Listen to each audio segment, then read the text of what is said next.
Insomnia தூக்கமின்மைக்கான remedies home remedies வந்து இந்த video பார்ப்போம். ஃபர்ஸ்ட் வந்து பாத்தீங்க அப்படின்னா ரோசானியா ஹோமத்தை வந்து பாத்தீங்கன்னா ஒரு கஷாயம் ஃபார்ம்ல நைட்டு தூங்க போறதுக்கு முன்னாடி ஒரு ஹாஃப் அன் முன்னாடி கஷாயமா அது 1.5 கிளாஸ் தண்ணி வச்சு அதுல ரோசானியா ஹோமம் ஒரு 2 ஸ்பூன்ஸ் வந்து போட்டு அது ஒரு 1/4 கிளாஸ் அளவுக்கு பார்த்தீங்கன்னா குடிக்கிறது மூலமா உங்களுக்கு வந்து இந்த தூக்கமின்மையில வந்து ரிலீஃப் கிடைக்கிறத பார்க்க முடியும்.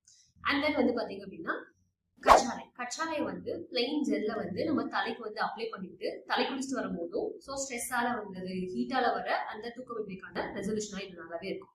நெக்ஸ்ட் வந்து பாத்தீங்க அப்படின்னா கசகசா வந்து பாத்தீங்கன்னா ஒரு 1 to 2 ஸ்பூன்ஸ் ஆஃப் கசகசாவை எடுத்து ஒரு ஹாட் வாட்டர்ல வந்து நல்லா ஊற வச்சுட்டு ஒரு ½ an hour கழிச்சு அதுல இருந்து வந்து நல்லா பேஸ்ட் மாதிரி அரைச்சுக்கோங்க. அந்த பேஸ்ட் எடுத்து மில்க்ல வந்து ஆட் பண்ணி தூங்க போறதுக்கு ஒரு ½ an hour முன்னாடி குடிச்சு வரது மூலியமாவும் உங்களுக்கு இந்த இன்சோம்னியால இருந்து நல்ல ரிலீஃப் கிடைக்கிறத பார்க்க முடியும். தேங்க்யூ.